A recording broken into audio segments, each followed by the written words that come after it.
Akhilesh ji Sydney जाएंगे कि नहीं जाएंगे, ऑस्ट्रेलिया जाएंगे कि नहीं जाएंगे, लेकिन योगी जी गोरखपुर मंदिर जरूर चले आएंगे। कहा है कि 10वीं और 12वीं पास ना करना, सिर्फ दौड़ के दिखा देना, हम भर्ती दे देंगे। ये मन बना लिए हैं कि इस झूठी सरकार को हटाना है और आने वाले 10 मार्च को जब ईवीएम का मशीन खुलेगा। इस समय यूपी में डबल इंजन की सरकार चल रही है। एक दिल्ली से फोर्स लगता है कि लखनऊ से लगता है। ना महंगाई दिखे, ना बेरोजगारी दिखे, ना कुछ भी और ना दिखे।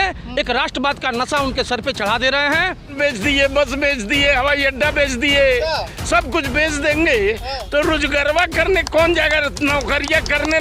कि जिन्ना के मजार पर चादर चढ़ाने के लिए आडवाणी जी गए थे कि अखिलेश जी गए थे? नवाज शरीफ के मम्मी के वहाँ दशहरी आम और बनारसी साड़ी लेके नरेंद्र मोदी गए थे कि अखिलेश जी गए थे? नमस्ते, आप सभी का स्वागत है। आप देख रहे हैं सजग भारत। इस समय मैं गोरखपुर मंडल में मौजूद हूँ। विधानसभा है रामकोला 335 यहाँ से जो इसमें समाजवादी पार्टी से विधायक की चुनाव लड़ रहे हैं, उनका नाम है पूर्णमासी देहाती। उनके पीछे एक इतिहास रहा है कि जब तक वो विधायक बन के लखनऊ पहुँचते हैं, समाजवादी पार्टी की यूपी में सरकार आती है। अखिलेश यादव गोरखपुर में आए थे। पूरा गोरखपुर, जहाँ से गोरखपुर से योगी और मोदी जी ने कहा था कि लाल टोपी यूपी के लिए खतरा है। उसी गोरखपुर में जो कल जनसैलाब दिखा था, लाल टोपियों का पूरा गोरखपुर जाम हो गया था। अखिलेश यादव को देखने के लिए वहाँ की जनता उमड़ पड़ी थी। बहुत सारे लोग इनसे बातचीत करूँगा कि क्या लगता है कि जिस गोरखपुर से कहा गया था कि लाल टोपी यूपी के लिए खतरा है, उसी गोरखपुर में कल लाल लाल पूरा दिखाई दे रहा था। मैं आपके चैनल को सबसे पहले धन्यवाद देता हूं और आपके चैनल के माध्यम से बताना चाहता हूं कि मोदी जी कह रहे हैं कि लाल टोपी खतरे के निशान है। लाल टोपी खतरे को रोकती है। ट्रेन अगर स्टेशन से चलती है और रास्ते में कोई खतरा होता है तो लोग लाल झंडी देके उसको रोक देते हैं, खतरा नहीं होने देते रेलवे स्टेशन पे। लाल टोपी कभी खतरा करती नहीं, खतरे को रोकती है। इस बार जो 5 सालों तक मोदी जी और योगी जी ने जो खतरा किया, उत्तर प्रदेश में नौजवान बेरोजगार रह गए, कोई नौकरी नहीं। लॉकडाउन में किसानों को पीटा गया, शिक्षकों को पीटा गया, व्यापारियों का उत्पीड़न किया गया, नौजवानों का उत्पीड़न किया गया। उस खतरे को लाल टोपी रोक देगी। फिर योगी आदित्यनाथ जी और मोदी जी लाल टोपी कह रहे हैं खतरे के निशान, खतरे के निशान है, खतरे को रोकती है। आज भी आए थे पूरा कुशीनगर में, अमित शाह आए हुए हैं, स्मृति ईरानी आई थी। लगातार बड़े बड़े दिग्गज नेता, फौज उतर रही है भाजपा की। क्या लगता है कि क्या जनता इस बार भी जो फ्री का राशन वगैरह जो कह रहे हैं वो लोग, उस पर जनता जाएगी क्या? देखिए, एक नया कानून पारित कर देंगे अगर मोदी जी फिर से आ गए तो। क्योंकि इनके गृह राज्य मंत्री कह रहे हैं अमित शाह जी कि 2 साल 12वीं में पढ़ने के बाद 2 साल इंटर में फ्री एडमिशन लेंगे तो मैं लैपटॉप दूंगा। उत्तर प्रदेश का नौजवान, उत्तर प्रदेश का छात्र इस संविधान को पारित नहीं होने देगा कि 2 साल इंटर में भी पढ़े और 2 साल 12वीं पास करे, उसके बाद लैपटॉप लेगा। कोई भी बात कहते हैं उसके पीछे उनकी कोई क्रोनोलॉजी होती है, कहते हैं क्रोनोलॉजी है। क्या पता इसके पीछे भी कोई क्रोनोलॉजी हो? अब वो इंग्लिश में 86 लाख बोलते हैं, हिंदी में 46 लाख बोलते हैं। अब क्या होगा तो आप सब जनता जानती है। क्या लगता है सर, इस बार जो लड़ाई है आप लोगों की, और बीजेपी के बड़े बड़े दिग्गज नेता उतर चुके हैं, वो जनता से वादे कर रहे हैं, वो कहते हैं कि हमने 5 लाख 6 लाख रोजगार दिया है, लेकिन अखिलेश यादव की भीड़ में शिक्षा मित्रों का भी आना जाना हो रहा है। क्या लगता है कि इस मामला कहाँ जाएगा? देखिए, भारतीय जनता पार्टी के झूठ को लोगों ने देख लिया है। इनके 5 साल उत्तर प्रदेश में और लगभग 8 साल केंद्र में पूरे होने जा रहे हैं और इन्होंने लगातार झूठ बोला है और उत्तर प्रदेश और देश की जनता को छला है। इन्होंने कहा था कि हर साल 2 करोड़ लोग नौजवानों को नौकरी देंगे। आज तक केंद्र और यूपी की सरकार ने 2 लाख नौजवानों को भी नौकरी नहीं दे पाई।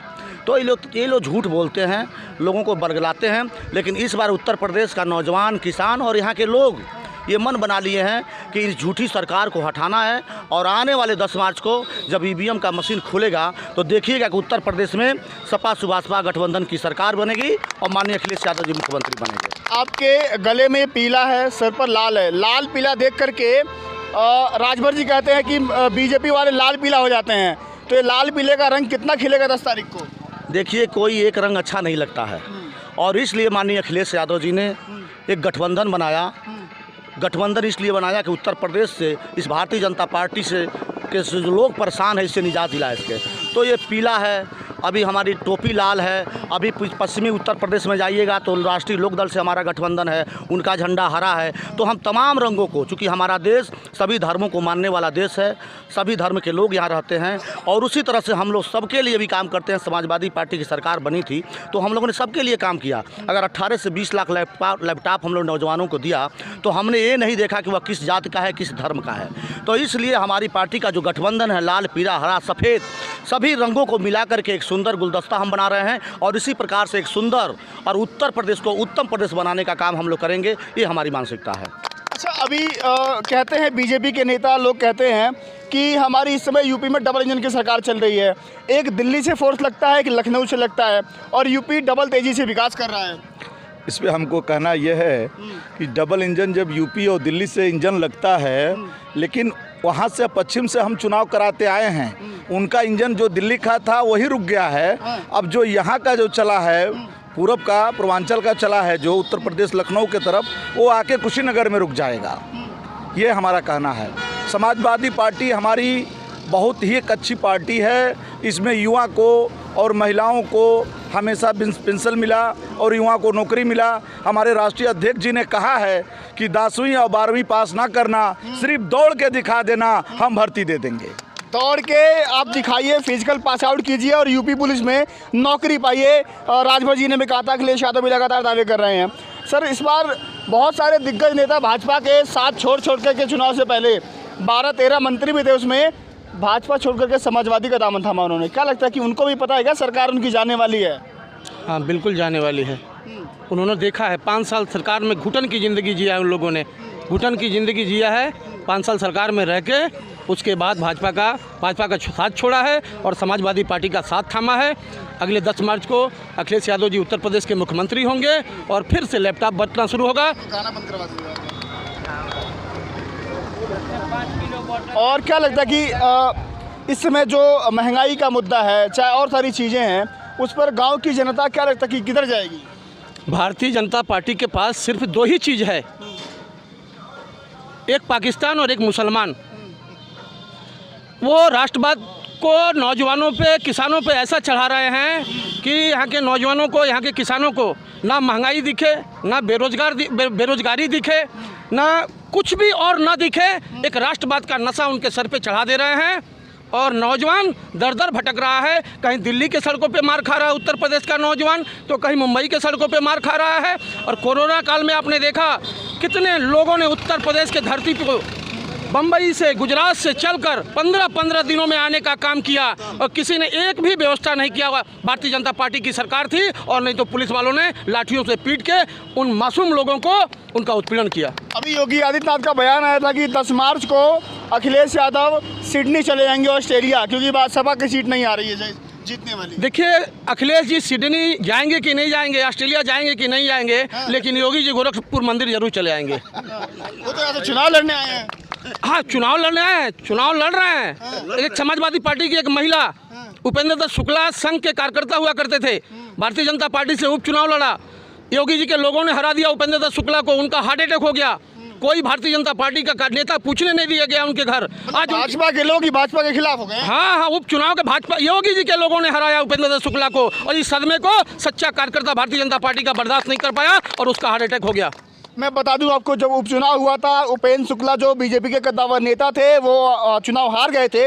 उनकी पत्नी सुभावती शुक्ला भाजपा का दामन छोड़ करके समाजवादी पार्टी में शामिल हुई। समाजवादी पार्टी ने उनको टिकट दिया और योगी आदित्यनाथ के खिलाफ गोरखपुर की शहर वाली सीट थे, उनको लखनऊ भेजे का वो तैयारी कर रहे हैं। क्या नाम है आपका? फिरोज अहमद। क्या लगता है कि इस बार मुसलमानों का जो कहा जाता है कि ओवैसी जी कहते हैं कि हमारा कोई गोलकीपर नहीं था, हम फुटबॉल हुआ करते थे राजनीति में, यहाँ से वहाँ, और हमारा मसीहा आ गया है ओवैसी के नाम पर? ऐसा कुछ नहीं है। ओवैसी बी टीम है भाजपा की बी टीम है और 99 प्रदेश का मुसलमान जो है समाजवादी वोट करने जा रहा है। 80-20 का नारा आया था, कैसा लगता है? ये सब 80-20 का नारा सब खोखला है भाजपा का। भाजपा जो है ये झूठ बोलने वाली मशीन है। हाँ, वो कहती है कि विकास के दावे करते हैं हम, तो कुछ नहीं, विकास का विनाश किया है लोगों का। सबका विकास, गरीबों का विनाश हुआ है, किसानों का विनाश हुआ है, नौजवानों का विनाश हुआ है। विकास कहाँ करती है? ये विकास सिर्फ एक लोगों का हुआ है, योगी जी के बहुत खास हुआ करते हैं, बस उनका विकास हुआ, बाकी नहीं हुआ है। 80-20 का नारा आया था। हाँ 80-20 का नारा आया था। भारतीय जनता पार्टी ने एक नारा और दिया था, सबका साथ सबका विकास सबका विश्वास भी था। और सबका विश्वास भी। और चुनाव के टाइम में आया तो क्या किए, 80 और 20 का नारा दिए। और एक तरफ योगी जी ये भी कह रहे हैं घूम घूम के मंचों से कि मैं गन्ने की बात करता हूं किसानों की, और अखिलेश यादव जिन्ना की बात करते हैं। मैं पूछना चाहता हूं आपके चैनल के माध्यम से कि जिन्ना के मजार पर चादर चढ़ाने के लिए आडवाणी जी गए थे कि अखिलेश जी गए थे? नवाज शरीफ के मम्मी के वहाँ दशहरी आम और बनारसी साड़ी लेके नरेंद्र मोदी गए थे कि अखिलेश जी गए थे? क्या जुमला आपका, दोहरा मानसिकता है, दोहरी चरित्र है आपकी। अब उत्तर प्रदेश का नौजवान किसान बेवकूफ़ नहीं बनेगा, और अखिलेश यादव जी को मुख्यमंत्री 10 तारीख को बना के और फिर से एक बार उत्तम प्रदेश की तरफ उत्तर प्रदेश बढ़ेगा। अच्छा, युवा हो आप, आगे आ जाओ, थोड़ा रोजगार पे बात करूंगा। रोजगार वगैरह मिला है क्या युवाओं को? रोजगार कोई में नहीं मिला है। और मैं छात्र नेता होने के नाते बता रहा हूँ कि अभी जो रेलवे वाला देख रखे हैं घोटाला, NTPC वाला, तो उसमें हम लोग छात्र जितने थे हॉस्टल में घुस के लोग मारे हैं। और कोई हम लोग धरना प्रदर्शन करते हैं छात्रों के हक के लिए तो ये अपना पुलिस तुरंत बिठा देते हैं। और अब भारत के संविधान में है कि हर इंसान स्वतंत्र है और अपना हक के लिए रोड पे या कहीं धरना अपना दे सकता है। लेकिन योगी आदित्यनाथ जब से मुख्यमंत्री बने हैं, इन्होंने एक ही बात बोला है कि कोई अगर धरने पे आए तो उसको लाठी डंडे से पिटाई करो। अच्छा, पश्चिम का चुनाव हो चुका है, अभी तक 292 सीटों पर 5 चरण में जो चुनाव होने हैं हो चुका है। अभी यूपी में 7 चरण में चुनाव होने हैं, 5 हो चुके हैं। 292 सीटों पर चुनाव हो चुका है, जो सीटें बाकी है उस पर चुनाव होने हैं। 292 में से कितनी आ रही हैं आप लोगों की? 240 आ रही है, एकदम आ रही है, बहुमत हो चुका है। सरकार बन चुकी है। 300 पार जाएंगे हम इस बार। अब की बार 300 पार, अब की बार 300 की बार 300 पार। नहीं है, ये जनता बोल रही है। ये चुनाव समाजवादी नहीं लड़ रही है, यहाँ का नौजवान, यहाँ का किसान लड़ रहा चुनाव। ये क्या लगता है बाबा, काम वाम हुआ है भाजपा सरकार में? नहीं, कुछ नहीं हुआ है। क्या हुआ है? कुछ नहीं हुआ है, सब अफवाह बोल रहे हैं सब। फ्री का राशन वाशन, सिलेंडर, गैस? अरे कुछ नहीं, उससे फायदा क्या? 5 किलो देते हैं, आप 100 रुपया लेते हैं। रोजगार वगैरह कुछ नहीं, कहाँ नहीं मिला कुछ। चाचा आगे आइए, क्या लगता है काम वाम हुआ है? थोड़ा आगे आ जाइए, आगे आ जाइए। काम वाम हुआ है? काम का हुआ, एकदम बदनाम हुआ है। बदनाम भी हुआ, लेकिन कौन सी एक चीज़ दिखा कर दुनिया चारों तरफ से नुकसान हुआ है। और क्या हुआ है? कुछ नहीं हुआ है। कुछ नहीं हुआ। सांड वांड से परेशान है क्या आप लोग? भैया महंगाई से परेशान है और चीज़ से परेशान है। वो काय सांड वांड खेतों चढ़ जाते हैं लोग कहते हैं। हाँ, बहुत परेशानी है गाय से और इंसानों से। और काम वाम हुआ भैया भाजपा सरकार में? ना, हाँ? एक भी काम नहीं हुआ है। नहीं हुआ है ना। महंगाई है क्या? महंगाई तो बहुत बा। हाँ, तो इस बार क्या लगता है कि किसकी सरकार आने वाली है? अखिलेश यादव पीछे की। हो जाओ आप लोग, पीछे चले जाओ आप लोग। अखिलेश यादव की सरकार बनेगी। अखिलेश यादव की? हाँ। योगी जी भी तो काम कर रहे हैं। क्या काम किए हैं? 5 कट्ठा जे करवाओ कर चरवा दहने बाछन सत्कार कौन कही है? हाँ, लीलगाइन से बाछन से चरवा दहने जो न गरीब 5 कट्ठा बा ओकर बछवे आ लील बोरा चोरी गए तू खाई का। आ 5 किलो देते न तो 1500 लेते न, एक और से देते न तो एक और से लेते। गरीब जो है, कहा जाता है कि भाजपा की सरकार गरीबों की सरकार कही जाती है। है क्या गरीबों की सरकार? नहीं, अमीरों की सरकार है ये भाजपा सरकार। हाँ। ललित मोदी, नीरव मोदी की सरकार है। हाँ? ललित मोदी और नीरव मोदी की सरकार है। हाँ, अमीरों की सरकार है। अमीरों की सरकार है। 1000 करोड़ रुपए यहाँ के बैंक को लूट के चले गए लोग विदेश की धरती पे। इनका बजेगा नहीं? गुजरात के ही तो है नरेंद्र मोदी और ललित मोदी। नौजवानों को रोजगार दिए हैं कि ट्रेन बेच दिए, बस बेच दिए, हवाई अड्डा बेच दिए, सब कुछ बेच देंगे तो रोजगारवा करने कौन जाएगा? नौकरियां करने लोग कहाँ जाएंगे? रेलवे बिक गया तो प्राइवेट आपका हो गया।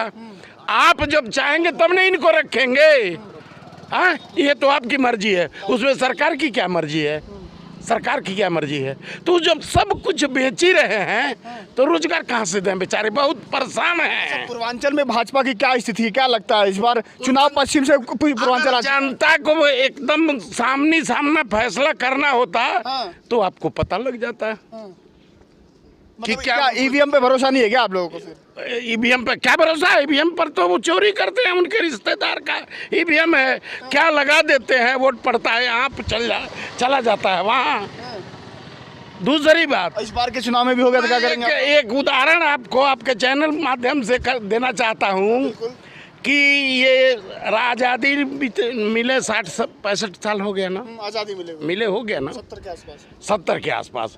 इन इतने दिनों में ये लोग जब आए हैं तो केवल सपा को और दूसरे किसी को गुंडा राज घोषित किए हैं कि ये गुंडा राज है। सपा को कहते हैं गुंडा राज है, सही है, इन लोगों का कहना सही है। लेकिन जो अच्छे आप शासक हैं, अच्छा शासन किया, उसमें इस साल आपने नहीं देखा। इस इलेक्शन में, अरे पंचायत, जिला पंचायत वाले में, बीडीसी वाले में, ब्लॉक प्रमुख वाले में आपने नहीं देखा?